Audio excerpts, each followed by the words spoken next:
All right, let's review the top picks in the NFC North. Dan, I'll start with you and that cornerback, Jeff Okudah, when he came 3rd overall. Yeah, the Blue Cats, the Detroit Lions had a great draft, and it started with Okudah. If you look at Okudah and just watch man coverage, it looks like an NFL corner playing man coverage, and that's going to be something so important for Matt Patricia and this Lions defense. They want to play man coverage. He's been coached really well. This is a giant step forward, and he's got to replace a really good corner in Darius Slay in Detroit. Yeah, look at the Minnesota Vikings drafting LSU wide receiver Justin Jefferson. I think he comes in and, they lost Stephon Diggs with the trade to Buffalo, but Justin Jefferson, he might catch more than 63 balls. He may not have the yards, but watch out for him. And I think Gary Kubiak, the offensive coordinator, and Kirk Cousins, the quarterback, is going to have some fun putting Jefferson, deploying him. And with their top pick, the Green Bay Packers traded up to get Utah State quarterback Jordan Love. Looks like they feared that the Indianapolis Colts would also trade up, and so the Packers got aggressive. That's why they moved up to get the quarterback that they loved. Matt LaFleur thought he was special. The Packers traded up, and they got the man to potentially succeed Aaron Rodgers one day.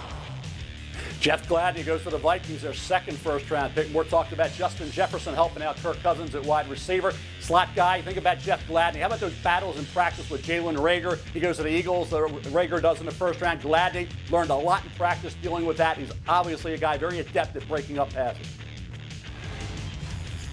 Yeah, the Bears' first pick this year came in the 2nd round, and they chose it for Notre Dame tight end Cole Kmet. Again, I did the Notre Dame bowl game. Kmet is going to remind you of your traditional Notre Dame tight end. Kind of a Gronk in a way. He's going to go down the field. He's kind of a big, lumbering tight end. Should be a really good option. Mitchell Trubisky now has Kmet and a potential Jimmy Graham combo on the field at the same time. Should be a big upgrade in their pass game. All right, Mel, here's how we do it. Your NFC North draft grades as a whole. I think Rick Spielman did a great job, Wendy. I gave him an A-. I think 9 picks on defense, 6 on offense, 15 total. Doesn't include the undrafted free agents coming in, obviously. A lot of rookies going to be on this football team. I think you look at what they did early with Jefferson and Gladney, but Cameron Dantzler could be a real steal, really good corner in the SEC. Didn't run well at the combine. That hurt him. And I like James Lynch out of Baylor, defensive lineman who gets after it, really an aggressive, I think, Dean Lowry type. Lowry with the Packers. You think about where the Lions are, helping out Matthew Stafford after taking the shutdown cornerback Okudah, DeAndre Swift, all-around running back, and then getting a guy like Jackson and Stenberg on the offensive line keeps that interior pressure away from Stafford. The Bears, obviously, I think it all revolves around Cole Kmet being a factor right away at tight end, helping out of your Foles or Trubisky, and watch Gibson from Tulsa coming off the edge. But for the Packers, it's all about not getting that wide receiver for Aaron Rodgers, but they did get a really good, I believe, down-the-line prospect in Josiah DeGuara. Whether he's ready or not as a rookie, he's a talented kid coming out of that Cincinnati Bearcat program. All right, that's where we'll pick it up because everybody has an opinion on this. Dan, your thoughts on the Packers opting for Jordan Love in the 1st round and then not drafting a wide receiver to help out their current quarterback, Aaron Rodgers? Yeah, the not drafting a wide receiver is a giant mistake. Listen, the Packers took a quarterback when they didn't need to, but that's their future, and I respect that. It's actually a smart thing to do for a front office.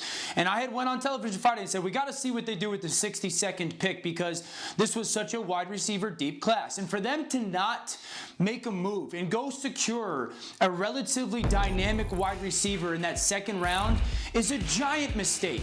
They have closed their window on their run. This is a team with a Hall of Fame quarterback that was in the NFC Championship game, that was in that group of 4 or 5 teams at the top of the NFC heading into the draft. And they missed the boat in the 2nd round. There's no other way to describe it other than they missed the boat. And they have now, the number one question that will surround this organization for the foreseeable future is when does Aaron leave? And we don't know when that's going to be, but the fact that he did not get help. Do you know Aaron Rodgers has 1 touchdown pass to a first round wide receiver in his career? One. And that's... To me, the Packers had a chance to build for the future and get it good or give themselves a chance to get back to the NFC Championship game, and they missed the boat. Mort, agree? Well, yes, I do agree with that. The thing about I'm looking at here is where am I? I've already lost track here. So But I agree with that on the Packers. We talked about it earlier. This is a team that they played in the NFC Championship game, and they didn't do anything, I think, to take that next step. Obviously, they're going to be more of a running team, but you've got to help a Hall of Fame quarterback out. Yeah, listen, there are two ways to look at this, Mort, right? If they hit on Jordan Love long term and he turns out to be the quarterback that they think he is, then they're going to be really happy they used this pick on him. But there's no denying the fact that when you're on the brink of going to the Super Bowl and you're that close and you've got Aaron Rodgers in the prime of his career where he's going to be 36 years old, you want to get him as much help as possible. And you can look at any other quarterback that's been in that situation in the past where there's been an eventual successor drafted for him. None of them are happy about that. And Aaron Rodgers is not happy about this particular selection, can't be happy. He wanted the team to get immediate help, and it got long-term help. So short-term, not going to be happy, but if long-term Jordan Love turns out to be the player they think, the Green Bay Packers fans will be very happy. Aaron Rodgers right now is not.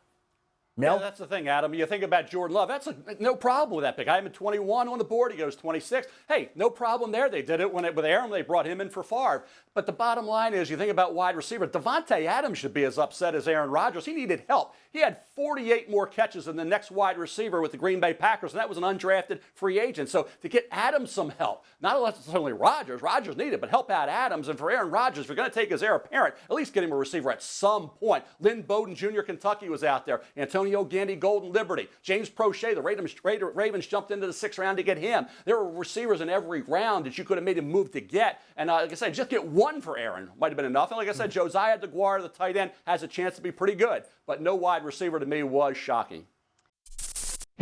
Thanks for watching ESPN on YouTube. For live streaming, sports, and premium content, subscribe to ESPN+.